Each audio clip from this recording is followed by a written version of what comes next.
seguimos estudiando esta carta tan hermosa y hoy vamos a iniciar con el capítulo 4, versículos del 1 al 10.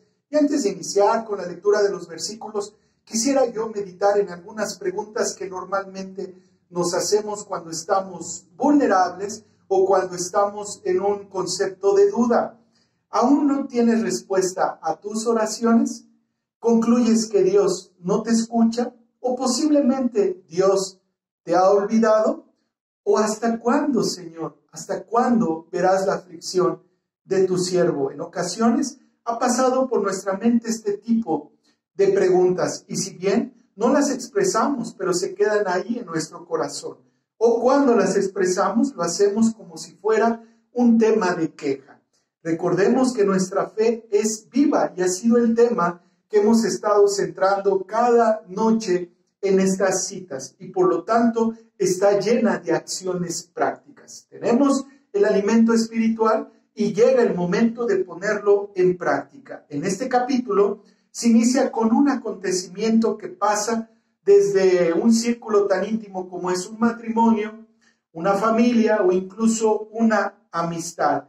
Y permítame leer el versículo 1. Dice, ¿de dónde vienen las guerras y los pleitos entre vosotros? ¿No es de vuestras pasiones las cuales combaten en vuestros miembros? Sobresale aquí un tema, pasiones. Todo conflicto sin duda es dañino. Ambas partes salen lastimadas. Esto también pasaba entre los creyentes, ya que la iglesia se ve como un cuerpo. Todos estamos entrelazados y unidos a través del Espíritu Santo. Y cuando una parte del cuerpo se duele, todo el cuerpo se duele. Lo mismo pasaba con Jerusalén. Lo mismo pasa con las iglesias el día de hoy. Pero el punto es, ¿de dónde surgen los conflictos? Aquí tenemos una respuesta. Santiago nos dice de nuestras pasiones, de lo que nosotros deseamos, de lo que usted y yo anhelamos. De acuerdo a esta carta, es de nuestro interior, son el fruto de los deseos, pero estos deseos a veces son malos. Desear algo no es malo de ninguna manera, el punto es qué deseamos. Y para esto tenemos un parámetro, hermanos, la palabra de nuestro Dios. Y tenemos que hacernos estos planteamientos. ¿Lo que estoy deseando está en armonía con la voluntad del Señor? Lo que deseo está en armonía con lo que estipula su voluntad.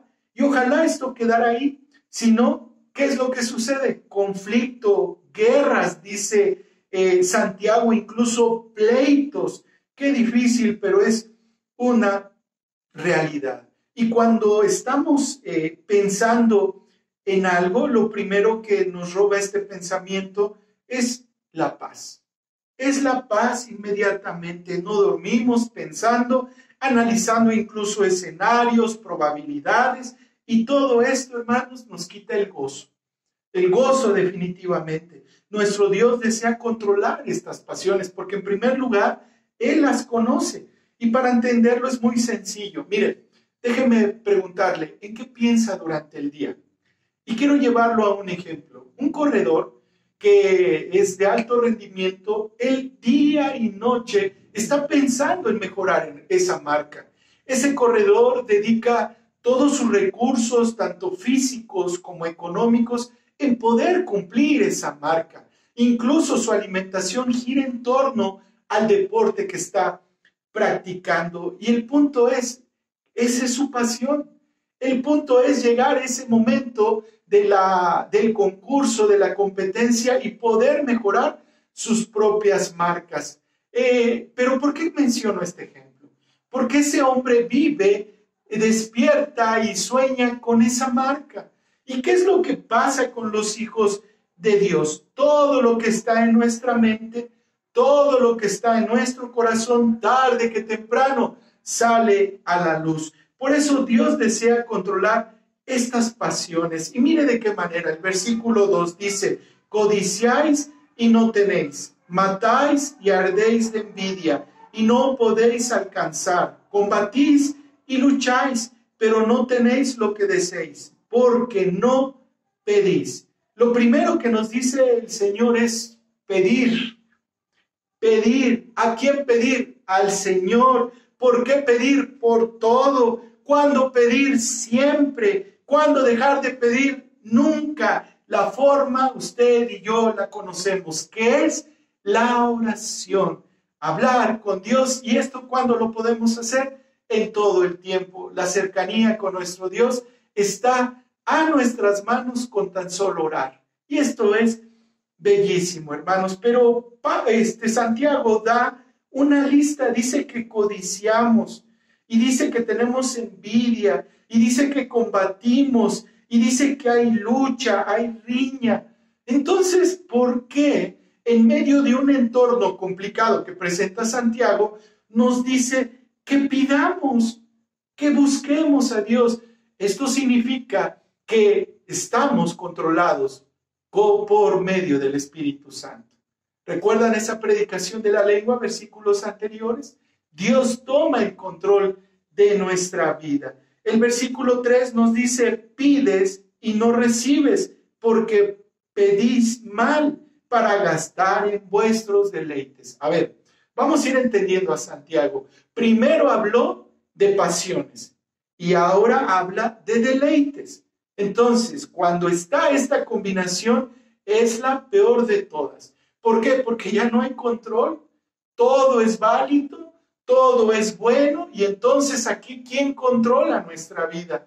Es muy complicado. Cuando una persona ha probado, cuando una persona se ha deleitado en algo, es muy difícil que lo suelte, es muy difícil que se aparte. La cita anterior habla de pasiones y ahora de deleites. Nuevamente tema del corazón, hermanos, de nuestro interior. Entonces, Santiago nos da una definición de lo que comúnmente él veía y testificaba en la iglesia de Jerusalén. Guerras, codicias, muerte, envidias, y todo esto se concluye en algo que es lamentable, pero es necesario decirlo: desánimo. Hay mucho desánimo a veces en el pueblo de Dios. Intento y parece que camino 2 pasos y retrocedo 3. Leo, pastor, oro y esto no mejora. En esta noche escucha a Dios y Él dice, pide, pide, porque de esta manera nosotros nos vamos a mantener cerca de nuestro Dios. El versículo 4 dice, oh almas adúlteras, ¿no sabéis que la amistad del mundo es enemistad contra Dios? Cualquiera, pues, que quiera ser amigo del mundo se constituye enemigo de nuestro Dios. Y quiero profundizar un poquito en este punto, porque a veces pensamos, ya soy cristiano, entonces me voy a aislar, ya no voy a tener relación con nadie, ya no le voy a hablar a esto. Es todo lo contrario. Cuando Dios hace una obra en tu vida y en la mía, lo que Él pretende es que ahora nosotros caminemos en luz y de esa manera seamos luz a todos los demás. ¿Te imaginas que el Señor Jesús, que encarnó, se hizo hombre y empezó su ministerio en esta vida, estuviera escondido? No, Él aprovechaba una fiesta, Él aprovechaba un evento, Él aprovechaba las sinagogas. ¿Para qué? Para compartir la palabra de nuestro Dios. Pero Santiago dice, oh almas adúlteras. ¿Qué significa esto? Personas con una doble moral, con un doble pensamiento. Cuando estamos con unas personas somos de una manera, pero cuando estoy con otras cambiamos radicalmente. En la iglesia, hermano, tenemos que entender que hay también temas complicados, pero también hay personas complicadas. También hay personas que generan conflictos, pleitos. Tenemos que ser cristianos de acuerdo a esta carta, hermanos, de 24/7, en todo momento, en todas las circunstancias. Y esto es muy sencillo de saber si lo estamos haciendo y si estamos practicando una fe viva. Muy sencillo. Miren, ¿cuántos de nosotros en nuestro trabajo han dicho que son cristianos? ¿Cuántos podemos decir, amén? Todos mis compañeros saben que yo soy cristiano. Quiero decirte, a lo mejor no es tu caso, pero asistes a una escuela. ¿Cuántos de tus compañeros saben que el día domingo te congregas? Incluso sirves con mucho amor a algún ministerio. ¿Cuántos podemos decir, amén? Gloria a Dios. ¿Cuántos de nuestra familia saben que ahora leemos y oramos, o a lo mejor todavía somos cristianos de la secreta, silencio absoluto. ¿Cuántos podemos decir amén? Mi familia, mis compañeros de trabajo, mis compañeros de la escuela saben que yo soy un siervo de Dios. De lo contrario, dice Santiago, y esto es muy fuerte, dice enemigos de Dios. Entonces, o estamos como amigos o estamos como enemigos de Dios. ¡Qué fuerte palabra! ¿Te imaginas que a ti te dijeran enemigo de Dios? O a mí me dijeran tú eres enemigo de Dios. Hermanos, lo que quiero entender con este versículo es que no hay puntos medios. Santiago es directo y contundente con esta carta. O eres amigo de Dios o te constituyes enemigo del Señor. ¡Qué fuerte carta! Unos ejemplos de ellos fue Judas. Estuvo con él, pasó este ministerio de 3 años y al ver que el reino no se iba a establecer en ese momento, entonces dijo, yo creo que aquí no es mi lugar, entonces se ahorcó. ¿Te acuerdas de Sodoma y Gomorra? Se trataron de levantar contra Dios y fueron consumidos. Satanás fue derrotado en la cruz del Calvario. Gloria a Dios. Un día este mundo se rebeló contra Dios y fue destruido y consumido por un diluvio. En otra ocasión, los hombres pretendieron hacer una gran torre y evidentemente el Señor confundió su lenguaje y desde ahí vienen todas las naciones. Pregúntate en esta noche, ¿soy amigo de Dios o soy enemigo del Creador? Versículo 5. ¿O pensáis que la Escritura dice en vano? El Espíritu que el que ha hecho morar en nosotros nos anhela celosamente. Y lo habla con pregunta. Dios desea ser el único en nuestras vidas, hermanos. El único. Hablamos de pasiones, hablamos de deleites. El problema ojalá se quedara ahí, pero a veces toma el control de nuestra vida, toma el control de nuestro corazón. ¿Y saben qué sucede? Ponemos primero nuestras pasiones, ponemos en primer lugar nuestros deleites y después Dios. ¿Qué debería de ser? Al revés, todo lo contrario. El Señor es celoso. El Señor es celoso. Quiero tener lectura de 2 acontecimientos ahí en Éxodo. En el capítulo 20, versículos 3, 4 y 5 nos dice, no tendrás dioses ajenos delante de mí. No te harás imagen, ni ninguna semejanza de lo que está arriba en el cielo, ni abajo en la tierra, ni en las aguas debajo de la tierra. No te inclinarás a ellas, ni las honrarás, porque yo soy Jehová tu Dios, fuerte, celoso, que visito la maldad de los padres sobre los hijos hasta la 3ª y 4ª generación de los que me aborrecen. ¿Te acuerdas que hablábamos de los enemigos de Dios? Ve esta cita. Dice, no tendrás dioses ajenos delante de mí. Entonces, si nuestras pasiones y nuestros deleites nos controlan, vamos a desobedecer este mandamiento que nos dice en esta cita. Primero es Dios y en el siguiente lugar es Dios y por último lugar sigue siendo Dios. En otro momento un juez llamado Gedeón, Dios tenía un plan y un propósito para él. ¿Y saben lo primero que le quitó Dios a Gedeón? Mire lo que dice el capítulo 6, versículo 25 y 26. Aconteció que la misma noche le dijo Jehová, toma un toro del hato de tu padre, el segundo toro de 7 años, y derriba el altar de Baal que tu padre tiene, y corta también la imagen de acera que está junto a él, y edifica altar a Jehová tu Dios en la cumbre de este peñasco, en lugar conveniente, y tomando el segundo toro, sacrifícalo en holocausto con la madera de la imagen de acera que habrás cortado. Por parte de Gedeón conocemos la historia, iba a liberar al pueblo, iba a defenderlo de aquellos enemigos, pero saben, una de las cosas que primero hace Dios es que quita cualquier estorbo en ese lugar. Entonces es hermoso como Dios le dice a Gedeón, quita eso, dice, quita eso, ese altar de Baal que tu padre tiene. ¿Cuántos altares nosotros tenemos? ¿Cuántas deidades aún tenemos? No, hermanos. Nuestro Dios no está en un madero. Nuestro Dios no está en un objeto de cera o de madera. Jesús resucitó.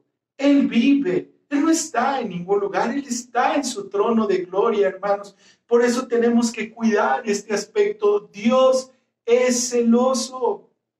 Él no quiere compartir esa adoración con nadie.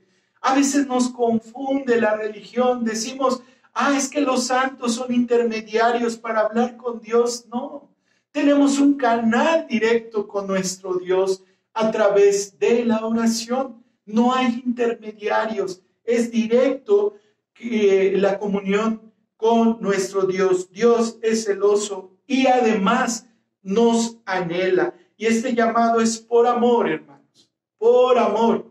O déjame decirte lo siguiente. O por justicia. O uno es por amor, otro es por justicia. Pero Dios nos anhela. Dios es celoso. Versículo 6. Pero Él da mayor gracia. Por esto dice, Dios resiste a los soberbios y da gracia a los humildes. Me llama la atención cómo en el mismo contexto que está hablando de pasiones, que está hablando también de deleites, luego pedimos mal y luego nos hacemos enemigos o enemigos de Dios, habla de un concepto, soberbia. Soberbia. Soberbia es dejar de escuchar. Soberbia es dejar de ver a Dios, es voltear a nosotros mismos. Y entonces aquí las pasiones y los deleites nos van a controlar. La humildad nos ayuda a escuchar a Dios. Reconocemos que le necesitamos. Nos permite crecer, nos permite escuchar.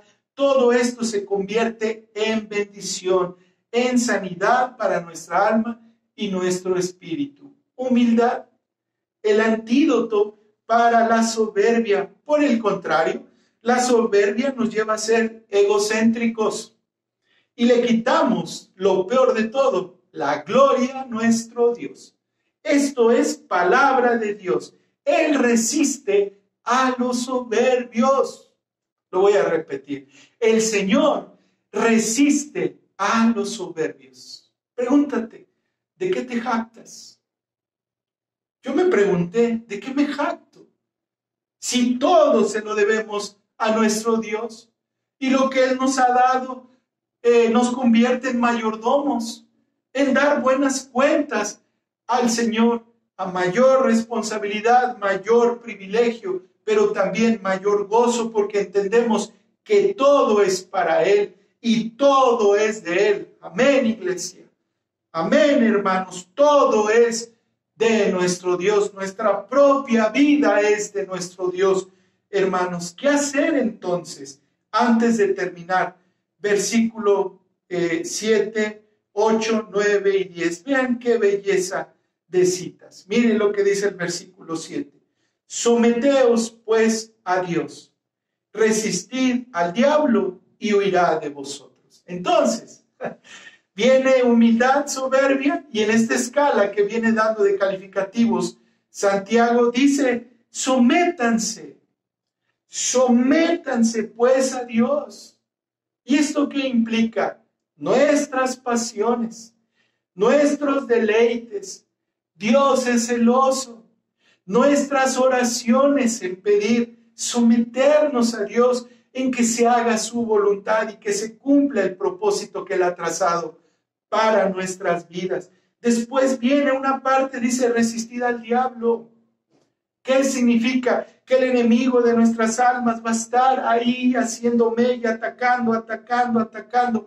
Pero si nosotros resistimos, dice, huirá de vosotros. Versículo 8, acercaos a Dios y Él se acercará a vosotros. Pecadores, limpiad las manos y vosotros los de doble ánimo, purificad vuestros corazones. ¿Se acuerdan? Hace rato hablamos de almas adúlteras. No queremos ser adúlteros en pensamiento y en práctica. Tenemos que purificar nuestros corazones. Y el medio lo tenemos, la oración, porque nuestro Dios es celoso. Después dice el versículo 9, afligíos y lamentad y llorad. Vuestra risa se convierte en lloro y vuestro gozo en tristeza.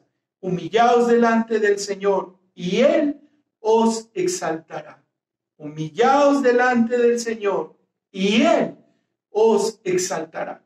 El primer obstáculo es la soberbia.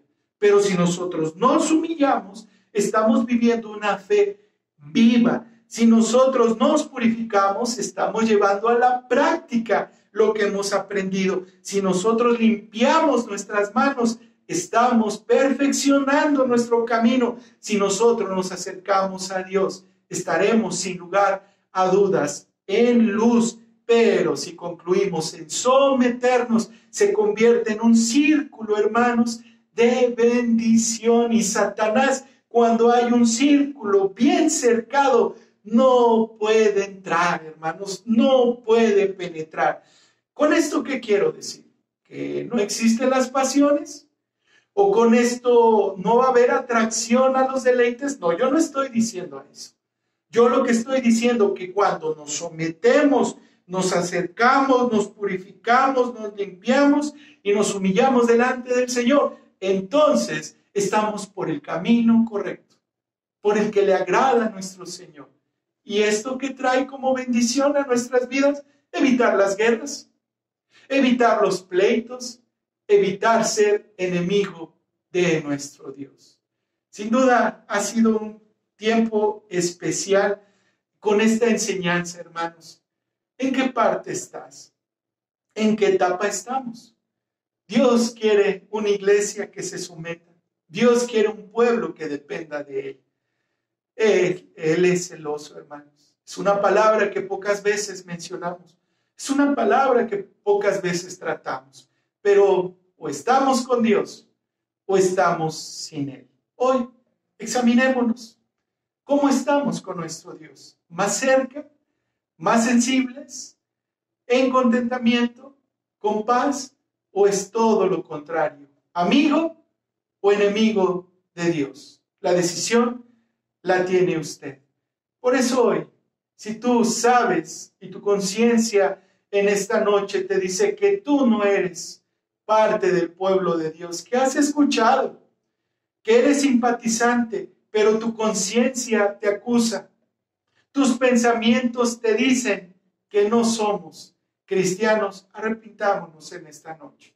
Digámosle a Dios siendo sinceros: Señor, yo no quiero ser tu enemigo. Todos los que se levantaron contra Dios terminaron derrotados y terminaron en perdición. Oremos en esta noche. Padre, gracias por esta bella enseñanza. Gracias por mostrarnos que tú eres un Dios celoso, que nos anhela, Padre amado, y por lo tanto no hay lugar a las pasiones y no hay un lugar a los deleites, Padre. Señor, permítenos ser humildes, reconocer que sin ti, Padre, estamos perdidos.